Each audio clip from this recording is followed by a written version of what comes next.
Bapak kan dulunya tidak lulus kuliah, Pak. Iya, betul. Terus menjadi developer besar. Iya. Bahkan sekarang Bapak sudah membuat sekolah ya.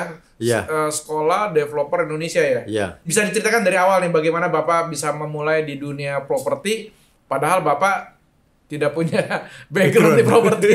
Tidak punya background di teknik sipil, tapi saya punya 13 proyek perumahan dan sekarang ngajar bisnis developer ya. Menurut saya 800-an lebih gitu Pak Ismet.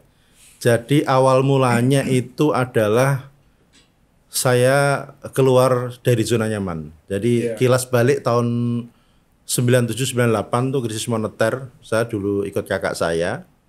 Terus tahun 99 saya dagang handphone second, Pak. Oke. Dagang handphone second di Simpang 5 Semarang. Jadi tahun 99 sampai tahun 2009, jadi setelah krisis itu saya dagang handphone, saya punya 3 counter handphone dulu di mall. Nah setelah 10 tahun, ternyata saya tidak mendapatkan kekayaan atau hasil yang diharapkan. Bisa kaya itu nggak bisa. Nah mulai 2009 saya mencoba keluar dari zona nyaman, Pak. Nah ternyata tidak seindah yang saya bayangkan. Saya waktu itu dari Semarang merantau ke Jakarta, ikut seseorang katanya saya akan diajari caranya cepat kaya. Nah, ternyata malah saya diajak ikut multi level marketing tapi yang money game. Money game. Jadi counter handphone saya udah saya jual, saya berangkat ke Jakarta, saya modal sekitar 100-an juta itu habis. Gara-gara multi level marketing. Yang money game ya, Pak. Kan multi level marketing yang berbasis produk kan bagus juga. Gitu. Nah setelah itu saya pulang Semarang, jadilah gembel lah saya. Sudah habis semua kan, enggak punya apa-apa. Nah saya Semarang, saya merenungi nasib nih, wah gimana kok bisa jadi begini ya? Pengen jadi kaya kok malah jadi tersesat, habis semua gitu kan. Nah suatu hari itu singkat cerita, suatu hari saya udah nggak punya apa-apa. Saya nongkrong tuh di depan mall Simpang 5 itu. Saya meratapi nasib, wah aku telah melakukan kesalahan besar. Meninggalkan sesuatu yang selama ini menghidupi saya.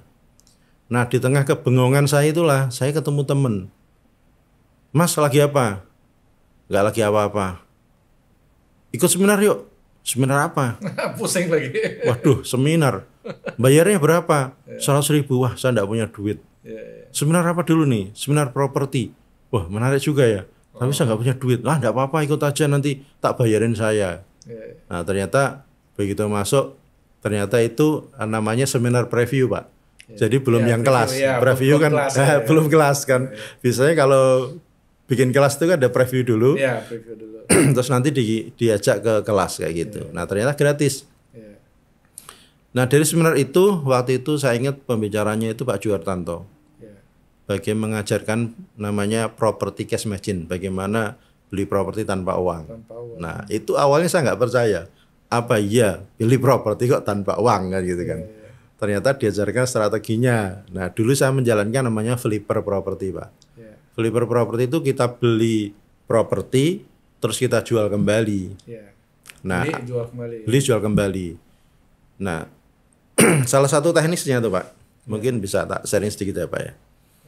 Salah satu teknisnya tuh gini, jadi ada rumah di tengah kota Semarang, itu rusak Pak, rusak dijual nggak laku-laku, karena dari situ daerah banjir juga gitu.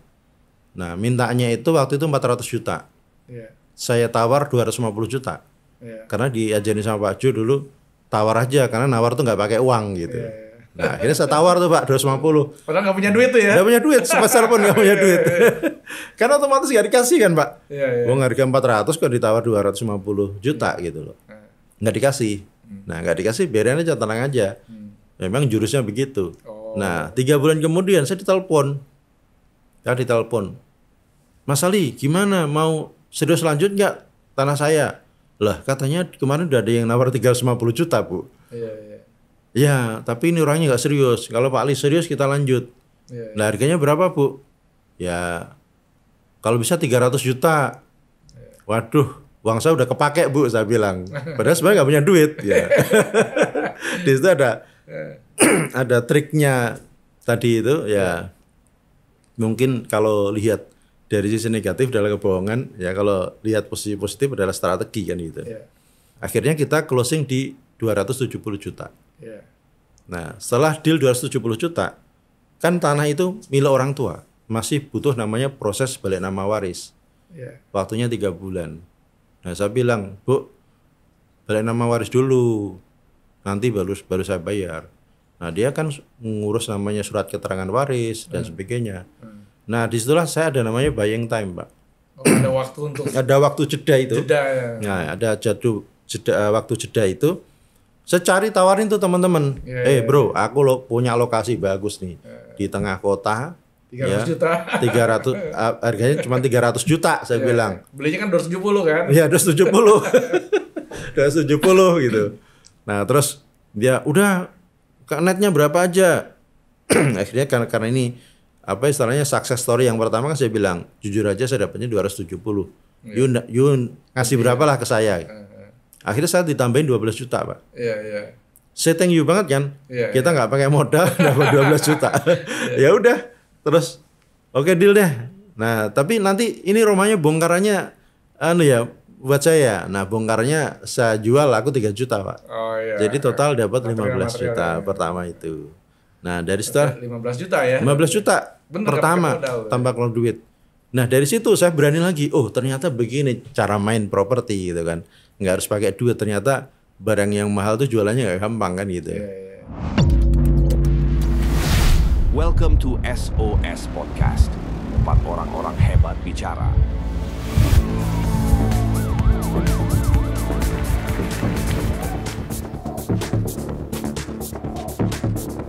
Welcome to SOS Podcast, Synergy Open Talk Session, tempat orang-orang hebat bicara. Ayo Pak, kita seru banget nih Pak. Kita mau dengarkan cerita yang kedua nih Pak. Gimana nih Pak? Nah, setelah flipper yang pertama, saya ketagihan tuh flipper yang kedua. Nah, ada lagi tanah luasnya 415 meter di tengah kota juga, dekat lokasi tadi. Dekat lokasi tadi itu ada tanah 415 meter ditawarkan 500 juta. Saya tawar 300 juta. Akhirnya deal di 340 juta. Saya kasih tanda jadi 1 juta, Pak. Kalau ini udah mulai modal karena punya duit tadi kan. 15 juta ya. Modal 1 juta. Saya bilang, Bu, 3 juta saya kasih tanda jadi 1 juta. Kalau 3 bulan saya nggak bayar, berarti duit 1 juta saya hilang. Akhirnya alhamdulillah setelah saya tanda jadi 1 juta, nggak sampai 3 bulan, laku lagi Pak. 300, pola yang sama. Jadi enaknya orangnya ini nggak terlalu nggak terlalu peduli dengan langkah saya. Pokoknya 3 bulan dia bebas. Bu, boleh nggak saya tempelin dijual di lokasi Ibu? Nggak apa-apa, kan itu udah haknya Pak Ali aja. Yang penting intinya belum dibayar aja. Gitu. Akhirnya saya tulis dijual Pak. Nah, terus saya tawarin juga ke agent-agent lain kan gitu. Nah, terus ditawar 450 lewat telepon. Nah, ternyata begitu sampai lokasi aksesnya sempit. Aksesnya sempit, akhirnya nggak jadi. Terus ada lagi broker lain datang lagi, dia bilang, "Bro, ini ada yang nawar 365 juta mau bayar cash keras, orang Bank Mandiri." Waduh. Terus gimana, Bro? Gua 5 juta ya, kamu yang 20 juta. Yes. Deal lah, modal 1 juta, untung 20 juta. Nah itu Pak, dari situ. Nah setelah dari situ kan saya tuh setiap dapat duit saya selalu belanja ilmu Pak. Jadi saya tidak stuck belajar di properti itu satu guru. Saya banyak belajar guru. Habis itu saya kalau nggak salah saya belajar sama Pak Tung di Semaringin. Saya dari Semarang tuh naik kereta ekonomi Pak, 36.000 waktu itu. Itu pun bukan kelas yang full. Kelasnya tuh kalau nggak salah dari jam 2 siang sampai jam 9 malam kalau nggak salah. Nah itu mulai kenal tuh namanya bagaimana jadi developer. Oh tanah itu yang gede itu dijual nggak laku-laku. Kamu ajak kerjasama atau kamu beli pakai tempo. Nah disitulah mulai paham Pak caranya jadi developer. Dari situlah saya ngembangkan 10 unit rumah.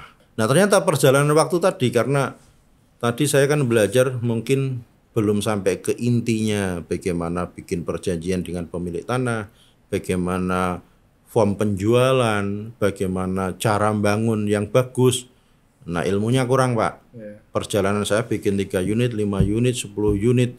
Akhirnya 2014 saya ambruk lagi Pak. Jadi yang dibangun rumah bangkrut semua, lagi ya. Bangkrut, ya. Nah kebetulan tahun 2014 itu kan pergantian presiden. Ya tahun politik. Terus yang kedua itu ada kebijakan dari BI itu LTV, loan to value, DP rumah harus 30% Pak. Nah sebelumnya tuh 5%, 10% bisa. Nah akhirnya rumah kita nggak kejual. Akhirnya saya masukin bank, penjualan seret, macet, bangkrut. 2014 saya loss 2,5 miliar. Dari kerja keras dari 2011 sampai 2014 hilang lagi Pak. Nah setelah patah semangat ya. Ya namanya patah semangat pasti Pak. Patah semangat ya. Iya, waduh namanya. Tapi sekarang kan udah hebat kan bisa 13 proyek. Alhamdulillah Pak. Nah setelah itu saya ketemu, saya belajar lagi pada beberapa orang. Saya cari guru-guru lagi. Oh caranya begini. Nah tahun 2015 saya ngembangkan proyek seluas 1,5 hektar. Itu modal 70 juta dan itu uangnya teman saya. Wah, itu nggak pakai modal lagi ya? Nggak pakai modal Pak. Itu seru lagi itu. Ya karena tadi sudah perjalanannya 4 tahun.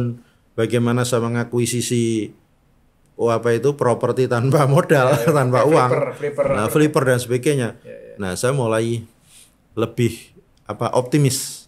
Nah, ada tanah waktu itu tidak langsung 1,5 hektar, tapi 4.580 saya masih ingat. Belinya 1,8 M. Tanda jadi 10 juta. Saya jual waktu itu 5 unit pertama itu harga promo Pak. Harga saya 345 juta. Untuk 5 pembeli pertama yang bayar cash keras itu saya kasih mobil Toyota Daihatsu Ayla. Waktu itu harganya 70 juta. Nah, kalau tidak bayar cash dapat 70 juta ya. Keren loh. Jadi kalau nggak diambil mobilnya kita potong 70 juta. Jadi harganya jadi 275 juta. Saya jual 5 unit, yang 1 unit itu ada yang ambil mobil, yang 4 unit itu potongan harga. Jadi dapat 275, anggap aja kali 5. Nah, sekitar 1 M lebih lah. Nah, sebulan kemudian saya membayar cuma 90 juta. Karena cicil 18 bulan kan? Betul. Gitu sih. Polanya begitu. Nah, setelah itu bisa cut and fill, bikin rumah contoh, pembangunan dan sebagainya. Iya. Nah, itu versi namanya developer versi nekat Pak. Nekat ya. Versi tradisional. Nah kalau pemula-pemula kadang-kadang bisa menjalankan itu. Tapi nanti berjalanannya waktu ya kita tidak bisa begitu terus. Kalau sekarang saya buka project minimal modal ya 1-2 M. Setelah punya uang gitu loh. Itu kan kita cerita bagaimana sih saya masuknya di awalnya di industri ini gitu. Nah kan kalau kita cerita begini kadang-kala orang kalau lihat sudut pandang negatif, oh jahat dong, berarti kamu kan gitu kan. Tapi sebenarnya kalau lihat sudut pandang yang lain, ya nggak jahat juga. Tanah dijual nggak laku-laku. Sekarang kita beli, harganya nggak terlalu saya tawar. Dan itu namanya win-win solution. Jadi yang saya jaga pertama kali kalau dibikin project, itu harus legalnya beres. Minimal sertifikat harus atas nama PT kita. Jadi kalau tidak bisa kita biayai dengan cara jual murah terus untuk bayar tanah ya kita pakai perbankan itu lebih safety. Terus kita gandeng investor juga lebih safety kayak gitu. Jadi nggak bisa namanya modal nekat itu diulang-ulang. Jadi kalau ditanya bisa nggak bisnis properti tanpa modal, sekali 2 kali bisa. Tapi nggak bisa terus-terusan bos. Gitu loh. Karena namanya juga pertolongan Tuhan itu tidak bisa terus-terusan kan gitu. Jadi jangan maruk kalau udah dikasih mudah, jangan keterusan. Harus mulai namanya buka project ya kita harus paketnya itu rumah contoh beserta interior, terus ada marketing gallery, ada main kit, ada landscape, legalitas kita lengkapi. Luar biasa tuh, sampai Bapak bikin sekolah tuh ya. Nah, kan berdasarkan sekolah tuh membocorkan semua rahasia Bapak tuh ya. Betul. Nah, kita bocorkan semua rahasianya, Pak. Jadi rahasia terdalam dapur kita bongkar semua. Termasuk perjanjian dengan pemilik tanah, perjanjian dengan kontraktor, perjanjian dengan konsumen itu. Perjanjian investor itu kita kasih semua. Itu Bapak pakai ada elementary, menengah, advance atau cuma 1 kali 1 sesi? Ilmunya ada 1 aja Pak. kita langsung ngajarkan namanya sekolah developer expert, expert class. Nah ada satu lagi namanya kelas project management. Oh, beda-beda ya. Betul. Nah kelas project management itu yang ngajar bukan saya. Oh, Ya ada salah satu ex Agung Sedayu dulu pernah kerja tahun berapa itu, udah lama banget lah. Dia ahlinya di konstruksi udah 30 tahun. Nah itu saya ajak ngajar. Itu juga bagus juga ya. Jadi sekolah pun juga pakai ilmu juga ya Pak ya? Iya sekarang. Saya skillnya ini, tapi ada yang ini boleh, tapi aku pakai karena dia udah terasa sama Bapak di sini. Iya betul. Jadi kesininya udah gampang. Udah gampang. Jadi kan awalnya masuk bisnis itu pakai otak kanan Pak. Iya. Kalau udah masuk ke dalam harus pakai otak kiri Pak. Harus kalkulatornya jalan, perhitungannya jalan. Awal-awalnya boleh lah, yuk pakai modal nekat. Tapi kalau udah yuk masuk, tuh pelajari ilmunya tuh makin luas. Kerumitannya dan ujiannya itu berbeda. Dulu kalau kita masih awal-awal, kita nggak ketemu namanya ujian apa itu konsumen rumahnya bocor terus diviralkan. Nah, saya punya konsumen rumahnya bocor diviralkan. Udah thumbnailnya Pak, developer bodong. Waduh. Padahal saya sertifikat ada, perizinan ada. Dan kita tuh tanggung jawab 100%. Dia kontak langsung kita perbaiki. Cuman kadang-kala permintaannya nggak masuk akal. Misal selama rumah diperbaiki minta diinepin di hotel bintang 5. Kan kita sekarat Bos. Ngarang itu kan gitu loh. Padahal cuman perbaikan mungkin mampet selokannya apa kan gampang. Sejam aja selesai. Wah, itu juga pelajaran juga tuh ya. Iya, pelajaran. Jadi itu dia nanti memanfaatkan digital untuk memukul developer ya. Iya. Nah, sebelumnya udah komplain tuh. Sudah komplain apa aja karena kita nuruti kemauannya sulit, udah saya bilang, udah kerjain deh. Nanti kita rembes. Hampir 40 juta kita bayar, Pak. Tapi habis itu ada lagi viralkan ya. Memang mungkin dia content creator lah, merasa dia punya ini. Tapi ya, kita dibully ratusan orang, ribuan orang, tapi ya kita diemin aja. Karena kan orang biasanya yang bully-bully begitu kadang-kadang juga bukan konsumen sih. Bukan orang yang bisa beli rumah kita di harga 3M gitu loh. Itu yang receh-receh begitu biasanya bukan siapa-siapa. Kalau kita nuruti ya nggak ada habisnya. Di Indonesia sayangnya ada lembaga perlindungan konsumen, Pak. Cuman nggak ada lembaga perlindungan pengusaha. Developer. Nah, lembaga perlindungan developer kan nggak ada. Iya nggak ada. Iya, kan semua yang salah itu developer Pak. Wah, ini rumah bocor developer, ya, terus kebanjiran ya developer. Makanya Pak Ismet yang punya asosiasi usul tuh lembaga perlindungan developer. Jadi tidak hanya lembaga perlindungan konsumen Pak. Kayak Google Review itu kan juga nggak adil. Karena konsumen bisa Google review, tapi developer nggak bisa konsumen review, Pak. Nggak bisa konsumen review. Nah, sekarang kan dengan adanya Google review ini kacau juga, Pak. Hotel, misal katakanlah airnya nggak panas, ya kan? Dia tulis Google review, airnya kalau pagi nggak panas, gitu kan? Terus ada lagi, misal dia pas makan di restorannya ada yang basi, di shoot, dikontenkan.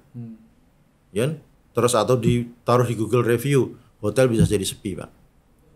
Kalau kita benci sama orang, Google review bisa jadi pisau bermata dua, Pak.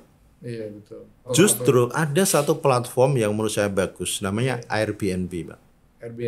Airbnb ini bisa konsumen bisa review si penyedia jasa, tapi si penyedia jasa bisa review ke konsumennya. Misal contoh, ada orang nginep tuh, dia nyuri anduk, atau TV-nya dirusakin, kita bisa tuh review ke konsumen. Konsumen username ini, bla bla bla, emailnya ini, nomor teleponnya ini, atas nama ini, dia nyuri anduk, kita kasih bintang 1. Oh gitu ya? Bisa Pak. Jadi adil. Iya. Airbnb itu adil, itu platform yang perlu harus ditiru sama platform lain.